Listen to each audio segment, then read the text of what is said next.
All right, what is going on, YouTube? It is Apple iPhone 13 event eve. Today is the 13th of September, and the Apple iPhone 13, Apple Watch 7, AirPods 3 potentially event is tomorrow. So you guys are going to want to stay tuned. I'll be covering all the major events happening in the market. Subbed up, click the bell so you don't miss.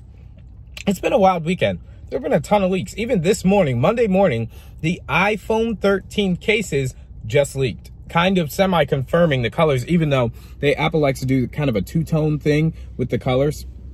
Sorry, there's just too much nature in here. Anyway, it's a tech show. So yeah, we're going to talk about it all. Let's dive right into it. It's the Granted Geek Show. So first off, let's talk iPhone 13. It's kind of had its thunder stolen by the iPhone 14, which was leaked by John Prosser earlier last week. And it's got the hole punch camera hole in it, and the externals just look, many people have compared it to the iPhone 4, which was one of my favorite designs. Really, the iPhone 5 and 5S were my favorite designs, but iPhone 4 is pretty close as well, and this is like a modern version of that. The iPhone 13 just looks kind of lousy right now.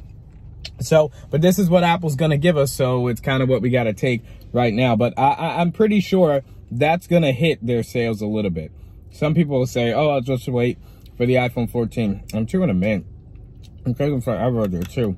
Anyway, Apple Watch 7.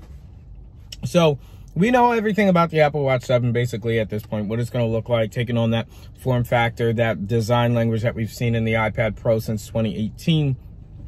The big thing with the Apple Watch is that there were some supply issues, like they couldn't meet demand. But those have apparently just been like fixed overnight. Reports are coming in saying that they can now meet the demand. I don't really know how that works, and obviously they know much better than I, and they were able to fix the issue. But it seems like if you're short millions of units, you can't just create those overnight. Maybe they cleared the headroom to be able to meet demand, or got some other companies' orders canceled in order to make more Apple Watch 7s. But when this device is going to be available versus its announcement date is up in the air. It's pretty much anybody's guess, and that's kind of been just with the global chip shortage and stuff. That's just been the way that it's been. But with the AirPods 3, I say AirPods 3, we should be getting those because they're already done. Most of them, at least their primary initial order number, they're already done. They're just like waiting to go out. So Apple has held on to these things all year, and if they don't release them now, they really do risk them becoming irrelevant. Like, nobody's going to want them because they're already outdated. They're pretty much already outdated. And it's kind of an irrelevant product when you look at how AirPods Pro will probably be coming down as well in price. So that's the case with AirPods 3. Hopefully we'll see them tomorrow. And then, guys, MacBook Pros, the M1X MacBook Pros are potentially on their way in just weeks. So earlier we had heard that there were delays and issues with getting these devices out and into people's hands, assumably due to the supply chain and how many units they could make. But I think that Apple has kind of recalculated, and it's not necessarily that they just have millions of more units that they can potentially make, but most consumers and even some prosumers, their needs are already met with the M1 devices. So they may not be receiving as many M1X orders as they think. Like video editing, photo editing, even stuff like that is still amazingly super fast on M1, to the point where some pros, including myself, prefer M1 right now over any Intel device, really. When you just look at the numbers, that seems to be the case. So a lot of people aren't going to see the need to move on from that to M1X. And so maybe there will be fewer orders. And so we could potentially be seeing this release in just weeks, according to Mark Gurman. Now,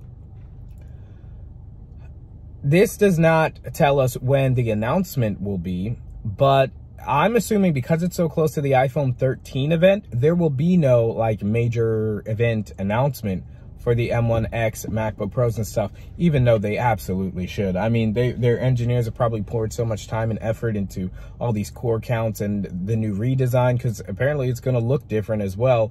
New ports coming back. This deserves an event. But I'm just not seeing in the calendar how that's going to be possible. I know the Mac Mini for M1 came out in November. of last year. So maybe if they wanted to do a Mac event in November, but that's just so, I don't know, it feels late, it feels late. And it's probably because, not for the Mac Mini, but for people who have been waiting for M1X, for people who have been waiting for the Pro level Macs. Apple made it very clear that M1 was a consumer level chip. It was for consumers. Then the MacBook Pro was for some pros. But we've been waiting more than a year for the answer to the 2016, I'm sorry, not the 2016, to the 16-inch MacBook Pro. It's been over a year. So all these M1X devices seem long overdue. We've been looking for the new Pro iMac, and we just haven't gotten it. So hopefully Apple gets it together. At this point, I would almost rather them just release it randomly online on a Tuesday or whatever than to wait all the way until November to have an event.